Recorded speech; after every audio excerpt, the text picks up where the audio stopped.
At nabenta nila, meron silang komisyon, meron din kayo. Para magiging networking, pero first ever multi-level marketing sa Pilipinas na hindi natin kailangan maghingi ng pera sa kanila para maging member natin. So sobrang dami ng inquiry, kaya-kaya makakakuha ng maraming benta.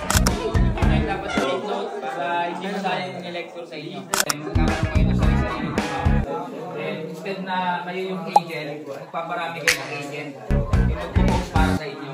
At nabenta nila, meron silang komisyon, meron din kayo. Ano sa inyo yun? Parang pag marami ka ng agent ko, hindi ka naman patuloy ka na.